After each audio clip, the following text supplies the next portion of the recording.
Mesmo quando parece calmo, o oceano esconde segredos profundos, e às vezes eles vêm à tona de forma aterradora.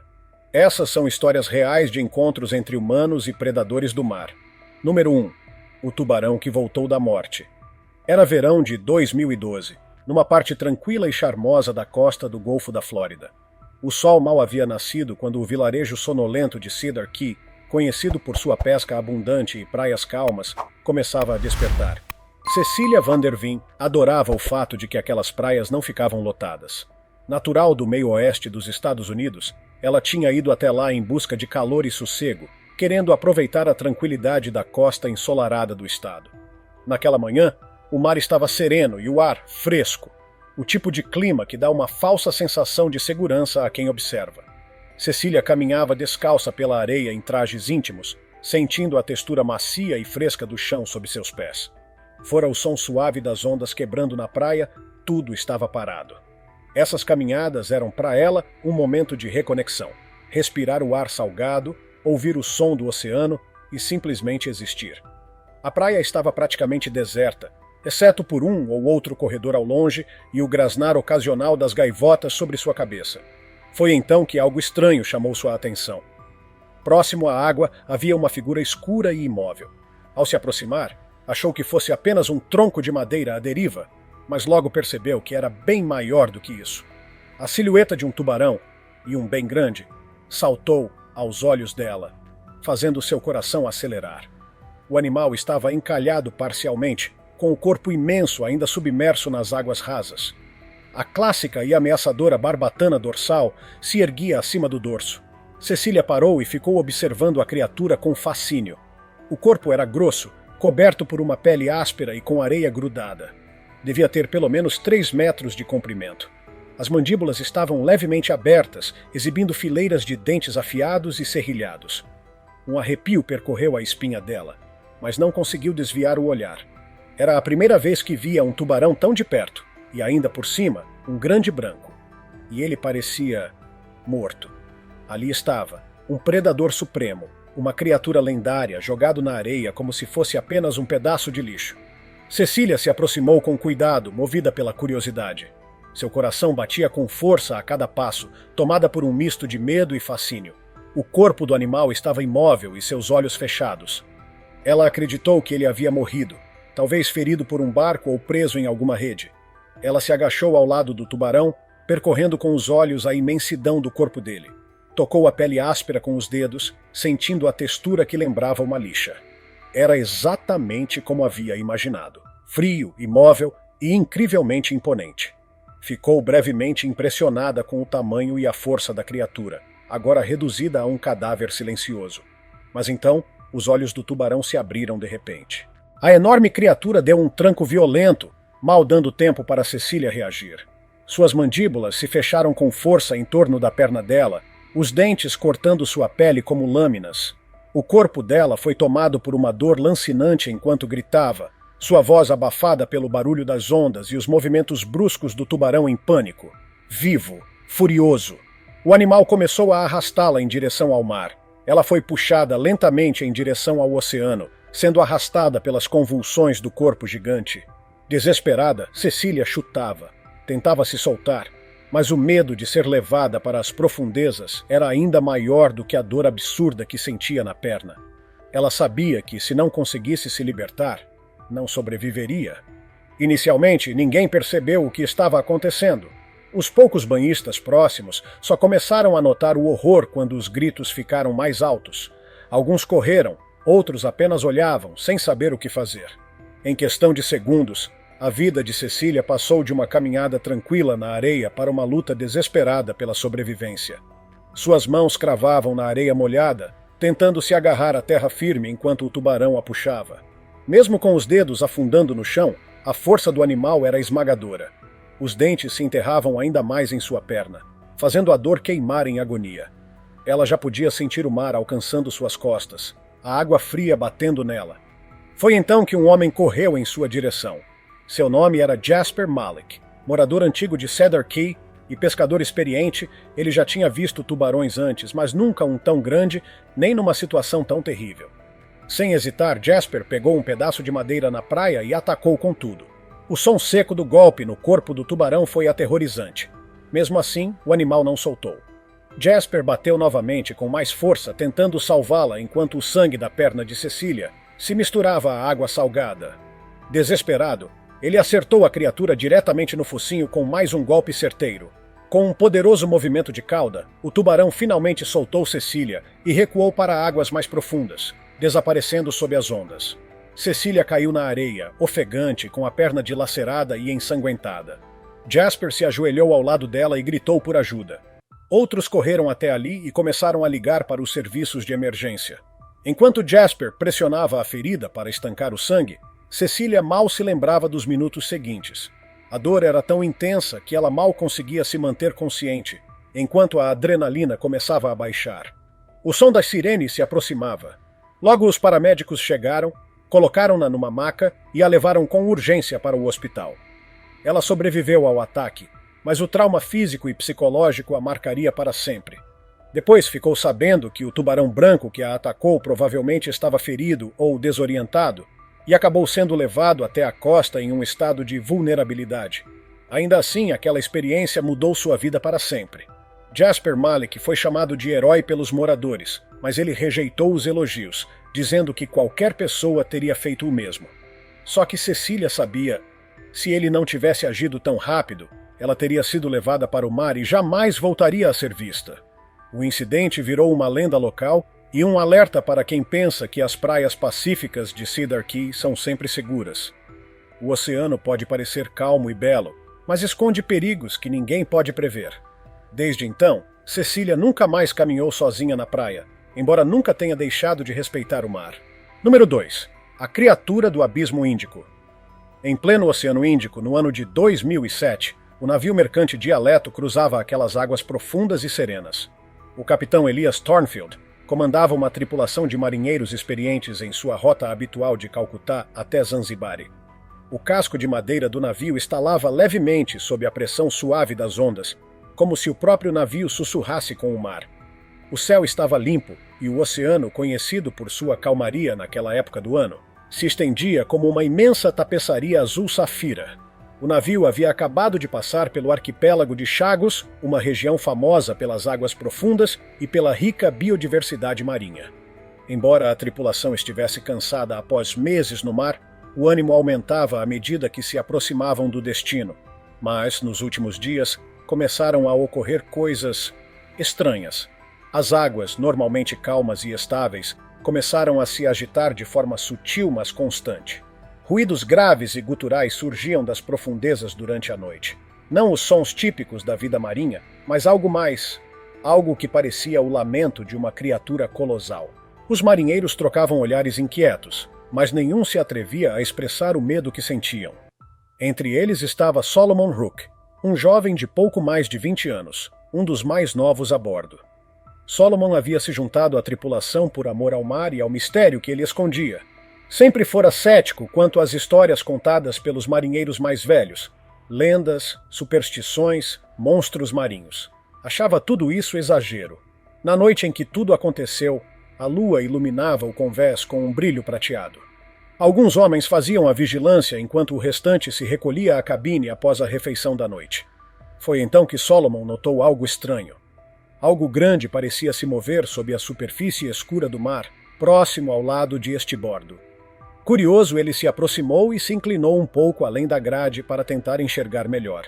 Havia uma perturbação na água, como se algo enorme estivesse logo abaixo. Mesmo com o mar quase negro, era possível ver a movimentação, sutil mas contínua. O casco do navio parecia vibrar, como se algo tocasse levemente sua estrutura por baixo. Impulsionado pela curiosidade, Solomon se inclinou mais, estreitando os olhos para tentar enxergar o fundo. E então, um tentáculo colossal e brilhante surgiu da água com uma velocidade aterradora.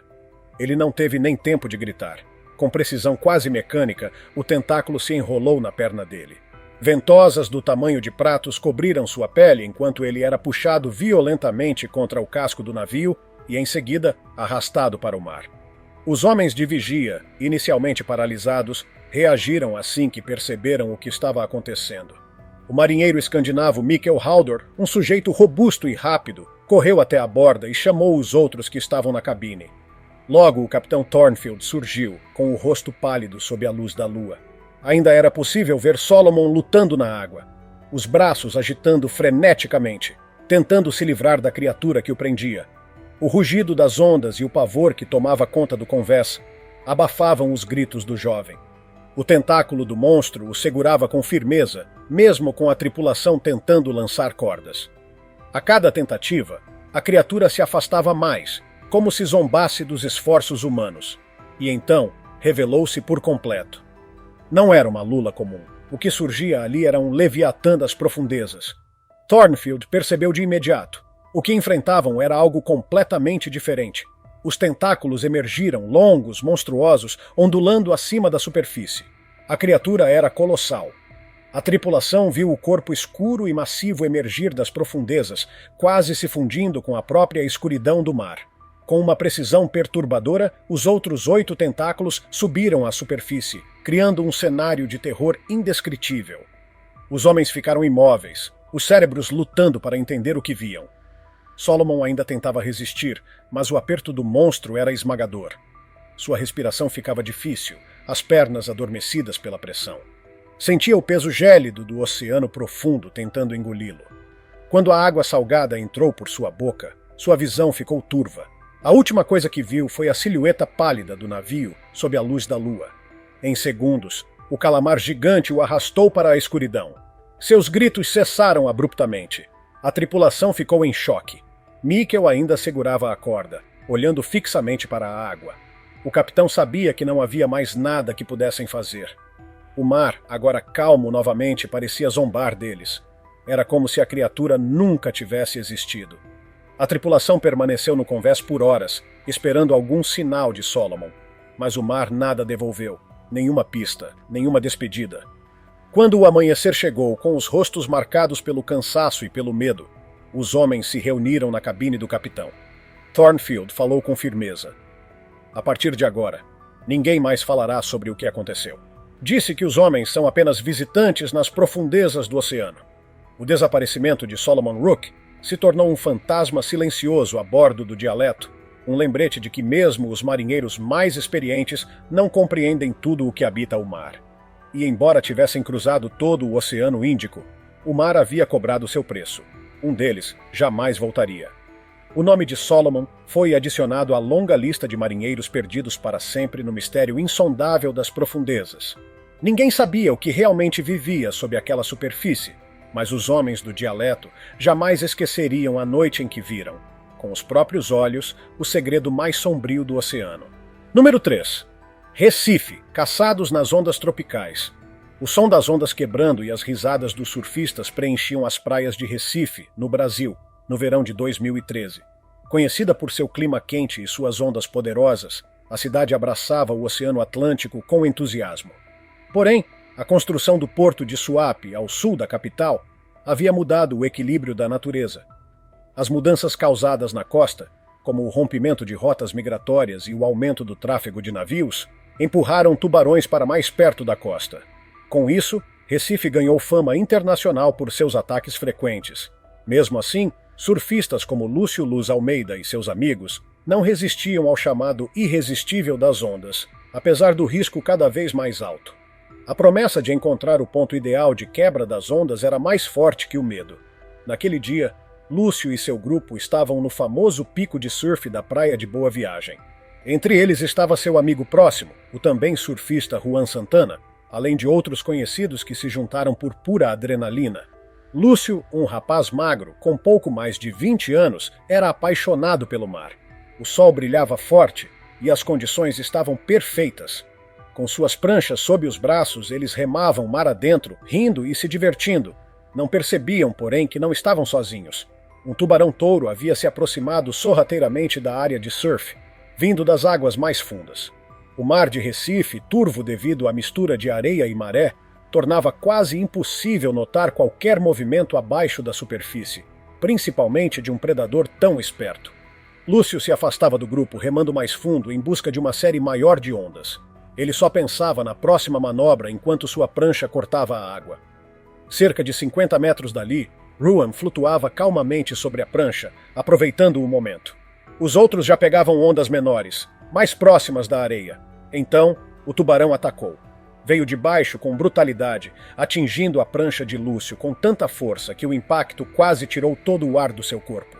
O golpe o lançou para fora da prancha, direto na água. Ao emergir, Lúcio se viu boiando próximo aos pedaços quebrados do equipamento. O tubarão-touro, com quase 3 metros de comprimento, agora nadava em círculos logo abaixo dele. O contato com a pele áspera do animal o deixou com um corte profundo na perna. Desorientado e sem fôlego, Lúcio lutava para se manter na superfície. O sangue começava a se espalhar lentamente ao redor. Foi Ruan quem percebeu o caos primeiro. Os movimentos bruscos na água e os pedaços da prancha não deixavam dúvidas. O coração dele disparou. Ele sabia o que aquilo significava. Ruan remou com força em direção ao amigo, enfiando as mãos na água enquanto gritava para os outros. O grupo, que estava mais próximo da costa, começou a remar de volta, mas estavam longe. O tempo era curto, e a sorte de Lúcio estava se esgotando. Atraído pelo sangue, o tubarão começou a dar voltas mais fechadas. Lúcio, enfraquecido pela dor, tentava manter-se à tona, mas a perna ferida dificultava. A água, antes convidativa, agora parecia pesada e opressora. O tubarão não desistia. Com cada volta, aproximava-se mais, sua barbatana dorsal cortando a superfície como uma lâmina silenciosa, anunciando o perigo iminente. Antes que Lúcio conseguisse subir em outra prancha, Ruan o alcançou e agarrou seu braço. Mas o tubarão ainda estava ali. Com um novo ataque, mirou a prancha de Ruan. O impacto foi violento. Ambos caíram novamente na água. A fúria do animal aumentava a cada tentativa frustrada. Com movimentos mais caóticos, o tubarão girava em torno deles, como se estivesse estudando a melhor forma de atacar. Sem nenhuma proteção além da vontade de viver, os dois amigos estavam agora vulneráveis, em mar aberto. Quando os outros chegaram, formaram um círculo instintivo ao redor dos dois. Todos estavam tomados pelo medo, mas sabiam que precisavam agir. Um dos membros do grupo, Carlos, um homem forte e experiente, começou a puxar Lúcio em cima de sua prancha. Para tentar desviar a atenção do tubarão, Beatriz, uma das únicas mulheres do grupo, começou a bater com as mãos na água, criando barulho e distração. Mas o tubarão-touro não se intimidou. Avançou mais uma vez, desta vez arranhando o braço de Ruan com os dentes. O sangue se espalhou rapidamente. A consciência do perigo se tornou absoluta. O tempo estava se esgotando. Se não chegassem logo à praia, o sangue atrairia outros tubarões. Carlos conseguiu estabilizar Lúcio sobre a prancha, enquanto Ruan, com o braço sangrando, voltou a subir na sua. Com remadas desesperadas, o grupo começou o retorno. O tubarão o seguia de perto, ainda rondando, ainda atento, esperando uma oportunidade. A distância até a areia parecia encurtar, mas o avanço era lento. E então veio o último ataque. A mandíbula do tubarão arranhou a parte inferior da prancha de Lúcio, mas a água já estava rasa demais para ele continuar. Apesar de nadarem tanto em água salgada quanto doce, tubarões-touro têm dificuldade para se movimentar entre ondas quebrando. O predador, frustrado, recuou para as profundezas. O grupo chegou à praia cambaleando. Ruan se jogou na areia, segurando o braço ferido, enquanto Lúcio se arrastava com a perna sangrando. Tinham escapado, por pouco. Banhistas que testemunharam o ataque correram para ajudar, trazendo toalhas e fazendo curativos improvisados. Os paramédicos chegaram minutos depois e levaram os dois ao hospital. Apesar da gravidade dos ferimentos, nenhum deles corria risco de vida. Nos dias seguintes, o incidente dominou os noticiários locais. Lúcio e Ruan foram elogiados por manterem a calma e sobreviverem. Mas para Lúcio, o impacto foi muito mais profundo do que qualquer manchete. Depois daquele dia, ele passou a evitar águas abertas. Nunca mais surfou na praia de Boa Viagem. O mar, que antes era sinônimo de liberdade e alegria, havia se transformado em algo sombrio e imprevisível. A sensação de ser caçado e o olhar frio e calculista do predador que o perseguia nunca mais saíram de sua memória, mesmo com o passar dos anos. Aquilo foi um lembrete cruel de que, por mais que os humanos acreditem ter domínio sobre a natureza, ainda existem forças maiores e incontroláveis, especialmente sob as ondas. Número 4. A ira elétrica da Amazônia. Na selva úmida e densa da Amazônia brasileira, no verão de 2010, Olavo Cordeiro lançava sua rede no rio em busca de uma boa pescaria. Ele era um pescador nato, desses que cresceram vivendo do que o rio oferece. Natural de Tabatinga, uma vila ribeirinha cercada por floresta e água por todos os lados, Olavo passava a maior parte do tempo navegando pelo rio Amazonas. As copas das árvores altas formavam uma espécie de teto verde sobre o rio, deixando que a luz do sol passasse apenas em feixes suaves, revelando a água turva e cheia de mistérios. As pessoas de sua comunidade dependiam diretamente da pesca para sobreviver, e Olavo era considerado um dos mais experientes. Muitos dos moradores pescavam ali há gerações. Mesmo com tanta familiaridade, o Amazonas ainda era uma força bruta, cheia de armadilhas escondidas. Ao longo da vida, Olavo já tinha se deparado com piranhas, jacarés, sucuris e até os misteriosos botos cor-de-rosa. Por ali, o rio era ao mesmo tempo sustento e ameaça. Os mais velhos contavam histórias sobre criaturas estranhas e eventos sobrenaturais. Mas Olavo, prático e pé no chão, nunca deu muita bola para isso. Naquela manhã, o ar estava especialmente pesado. A umidade colava na pele e os mosquitos zumbiam ao redor dos ouvidos sem parar. O nível do rio estava elevado, depois de vários dias de chuva, e a correnteza estava forte. Ainda assim, Olavo estava determinado. Precisava de uma boa pesca. O mercado o esperava, e sua família dependia do que ele conseguisse levar para casa. Ele entrou no rio com os pés descalços afundando na lama macia. A rede estava firme em suas mãos calejadas, e seus olhos varriam a superfície, atentos a qualquer sinal de cardumes. Mas assim que jogou a rede na água, sentiu algo estranho. Uma mudança súbita na pressão, como se a água tivesse ganhado peso. Seu instinto de ribeirinho experiente logo avisou. Algo estava errado, e então veio o choque. Uma descarga elétrica atravessou seu corpo com brutalidade. Era algo completamente diferente de tudo que já havia sentido. Os músculos se contraíram, o peito apertou e, por alguns segundos, a visão ficou turva. Foi como se tivesse sido atingido por um raio. Ele desabou na água, temporariamente paralisado. A mente lutava para entender o que acabava de acontecer. O rio, que sempre foi como um velho conhecido, agora parecia uma armadilha mortal. Ele tentava mover braços e pernas, mas mal conseguia sentir o próprio corpo. Uma nova onda de eletricidade passou por ele. Desta vez, Olavo conseguiu enxergar o que era: uma enguia elétrica, ou eletroforos elétricos. O animal tinha um corpo longo, esguio e cinzento, quase invisível na água barrenta. Ela estava enrolada ali por perto, imóvel, mas alerta. A criatura era gigantesca, com mais de 2 metros de comprimento, e capaz de emitir descargas fortíssimas, chegando a 860 volts, segundo estudos mais recentes. Embora fosse conhecida na região, raramente oferecia risco real aos pescadores. Mas desta vez era diferente. Olavo estava vulnerável, e a enguia estava em modo de defesa. Sem ar e cada vez mais fraco, seu corpo começou a se contorcer involuntariamente. As descargas eram violentas, descontroladas. Ele sentia a energia como se os ossos estivessem sendo esmagados por dentro. Cada tentativa de se levantar resultava em mais dor.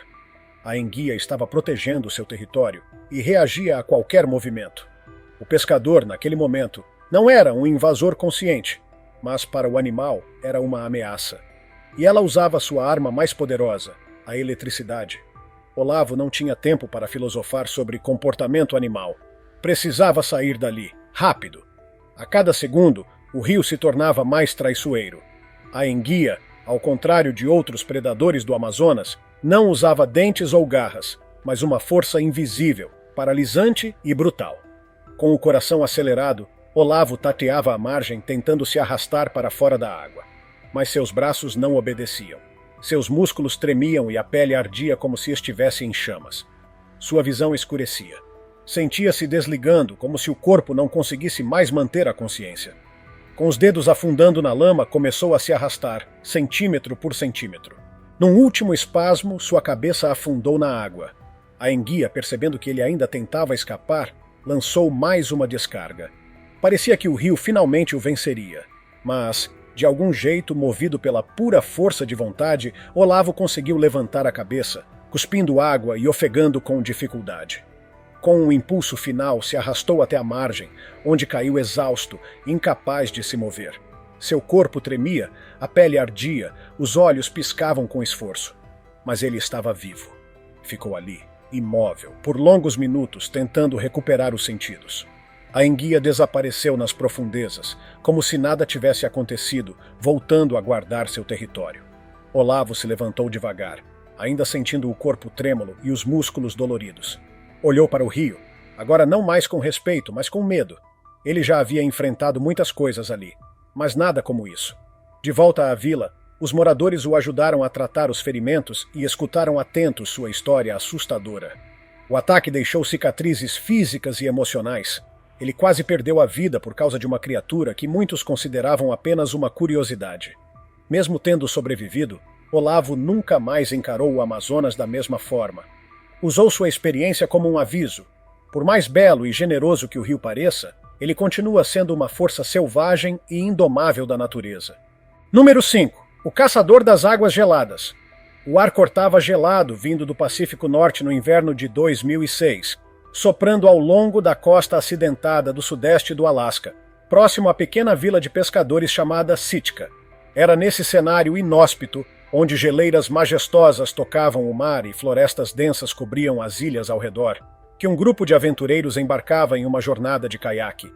A região era conhecida por sua vida marinha abundante, e entre as atrações mais fascinantes estavam as orcas, caçando salmões, nadando em grupos familiares e brincando nas águas geladas. Durante meses, os 4 integrantes do grupo haviam aguardado ansiosamente pela oportunidade de ver de perto esses seres majestosos. A expectativa era tão grande que, mesmo o frio intenso, não os impedia de sorrir. O grupo era formado por 4 amigos. Leona Brandt, bióloga marinha, que estava finalmente em sua primeira viagem de lazer, depois de muito tempo de trabalho em campo. Talia Boss, fotógrafa e amante da vida selvagem, sempre pronta com sua câmera. Ash Vesper, o mais novo, recém-formado na universidade e ansioso para se conectar com a natureza selvagem do Alasca. E Jonas Lee, professor do ensino médio em férias, buscando um tempo de respiro longe das salas de aula. O céu estava encoberto por nuvens cinzentas, mas o mar estava calmo e convidativo. A possibilidade de encontrar orcas tornava as condições ainda mais ideais. Em caiaques finos e bem equipados, partiram de uma pequena enseada próxima a Sitka, remando juntos rumo a águas mais profundas. Montanhas cobertas de neve se erguiam à distância como guardiãs silenciosas da costa. O mar refletia esse cenário em tons prateados e frios. O grupo seguia em formação compacta, conversando em voz baixa e escaneando o horizonte em busca de barbatanas pretas cortando a superfície. Após cerca de 1 hora, viram o que tanto esperavam. Uma manada de orcas emergia, não muito longe, com seus corpos em preto e branco dançando sobre as ondas. Talia rapidamente pegou a câmera e começou a registrar tudo, tentando capturar o momento perfeito. Aproximaram-se com cautela, movidos pelo encanto, mas respeitando a distância segura. As orcas, por sua vez, pareciam ignorá-los completamente. Estavam focadas em sua caçada, mergulhando e reaparecendo em movimentos coordenados para agrupar os peixes. Mas, de repente, algo no comportamento de um dos animais mudou. Jonas estava mais à frente quando notou uma das orcas maiores se afastando do grupo. O corpo forte e ágil da criatura seguia em direção ao seu caiaque com uma firmeza incomum. A princípio, ele achou que fosse curiosidade, mas o movimento era direto demais, rápido demais. Não era o nado tranquilo que eles haviam observado até então. Aquela orca parecia determinada. Leona, Talia e Ash também perceberam o clima mudando. A tensão aumentou.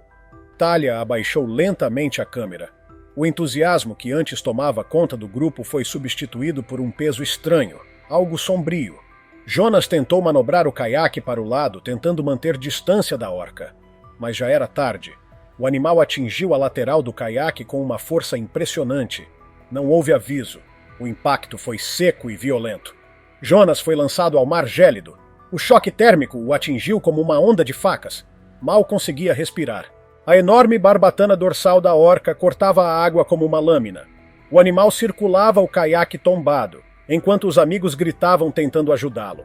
Leona tentava manter a calma e orientar os outros, mas sua voz era engolida pelo caos. Talia e Ash remavam com força em direção a Jonas, mas a orca não havia terminado. Ela bateu novamente no caiaque virado, partindo o casco de fibra de vidro. Jonas se agarrava a um pedaço dos destroços, o rosto pálido de frio e medo. A orca, agora demonstrando um comportamento que ninguém esperava, continuava cercando-o. Seu corpo surgia e desaparecia na água como um espectro poderoso. Seus olhos estavam fixos em Jonas. Talia e Ash gritavam, balançando os remos para tentar assustar a orca. Mas ela não se incomodava. Jonas começava a perder o controle dos movimentos. A água gelada roubava sua força. Estava ficando lento, fraco, seus braços e pernas resistindo cada vez menos. A orca voltou à superfície bem próxima a Talia, que tentava com a ponta do remo puxar Jonas de volta. O coração dela batia tão forte que mal conseguia manter o equilíbrio. O caiaque oscilava sob o peso do medo. Leona, ainda afastada, vasculhava sua memória desesperadamente em busca de algo útil.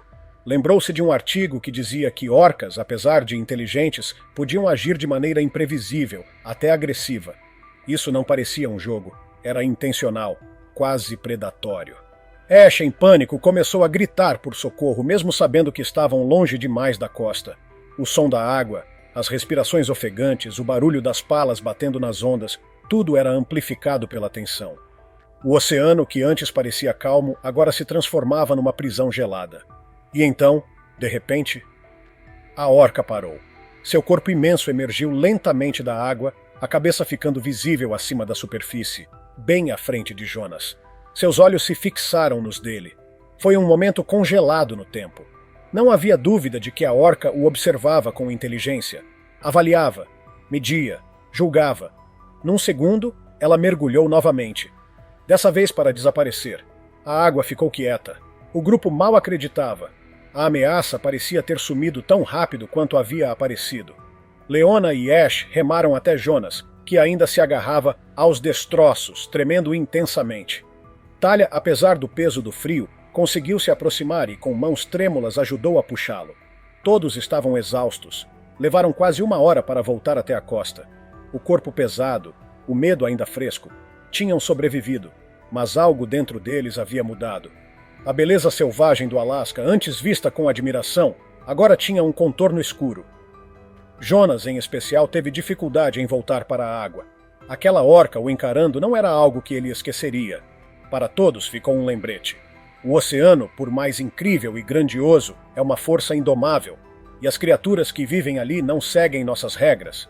Eles só estavam ali para observar, mas foram lembrados, de forma assustadora, de que, naquele mundo, eles eram os intrusos. Número 6. Caçado pelo silêncio antártico. O ar estava cortante, gelado, típico do início de dezembro na vastidão congelada da Antártica, no ano de 2014. Ali, sobre a gigantesca plataforma de gelo Ross, reinava uma beleza perigosa e solene. Apesar das condições extremas, focas, aves marinhas e pinguins prosperavam nesse ambiente brutal, onde o oceano congelado escondia predadores silenciosos. Entre eles havia um especialmente temido, a foca leopardo, um predador ágil, solitário e implacável. Esse era exatamente o tipo de desafio que atraía Callum Ricks, um experiente fotógrafo de vida selvagem da Nova Zelândia. Por mais de 1 década, ele havia cruzado o planeta documentando animais em alguns dos cantos mais inóspitos do mundo. Mas na Antártica, a natureza não fazia concessões. Era pura, crua e dominante. Callum havia montado acampamento próximo a uma colônia de pinguins imperadores, suas penas pretas e brancas contrastando com o branco deslumbrante da neve. Seu objetivo era capturar imagens de seu comportamento diário. Os saltos elegantes para dentro do mar, o caminhar desajeitado sobre o gelo, os laços familiares. Naquela manhã, posicionado à beira da água, ele preparava a lente de sua câmera para registrar um grupo se aproximando da margem. O ano havia sido especialmente frio, e o gelo marinho se expandia mais do que o normal, dando a impressão de segurança para quem se aventurasse próximo da água. Mas era apenas ilusão. Do outro lado da lente, os pinguins hesitavam. Eles sabiam. As águas negras e geladas escondiam algo. Algo que os seguia havia mais de 1 hora. E agora seguia Callum também. Debaixo da superfície calma, uma foca leopardo observava. Com quase 3 metros de comprimento e pesando cerca de 450 quilos, ela era puro músculo e instinto assassino. Seus dentes afiados e mandíbula poderosa eram feitos para matar. Ignorando os riscos, Callum decidiu se aproximar da água. Queria um ângulo melhor. Os pinguins estavam se afastando, e ele não queria perder o salto perfeito. Mal sentia o gelo molhado em suas botas, só pensava na foto ideal. Então, o ataque aconteceu. A foca emergiu com uma velocidade que nem o mais atento dos olhos conseguiria acompanhar. As mandíbulas se fecharam direto sobre a câmera, arrancando o equipamento de suas mãos. Foi tão violento que Callum nem conseguiu reagir. A câmera, de corpo robusto, balançava de um lado para o outro na boca da foca, enquanto ela se revirava na água, tentando despedaçá-la. Paralisado, Callum observava. O choque do momento quase o impedia de pensar. Mas o instinto falou mais alto. Ele recuou, cambaleando sobre o gelo. Seus pés escorregaram nas rochas congeladas e ele caiu de lado. A foca, agora fixando os olhos nele, deixou a câmera cair. Era ele o novo alvo. Ela se lançou em sua direção, uma massa de carne e dentes deslizando com agilidade sobre o gelo. Callum levantou-se como pôde e correu. O coração batia com tanta força que era quase o único som que ouvia. A foca ganhava terreno, mesmo fora da água. Suas nadadeiras traseiras ajudavam a empurrar o corpo com força, enquanto as dianteiras davam impulso. Callum sentia a respiração dela nas costas. Corria sem pensar, apenas tentava viver. O terreno era irregular, escorregadio, traiçoeiro. Cada passo era uma luta. Cada metro conquistado era uma vitória contra a morte. Ele avistou uma pequena crista de gelo à frente e decidiu apostar tudo. Subiu com esforço. As mãos tremiam, os dedos quase congelados. A respiração era irregular. Quando alcançou o topo da formação, virou-se para trás e viu a foca colidindo contra a base da elevação.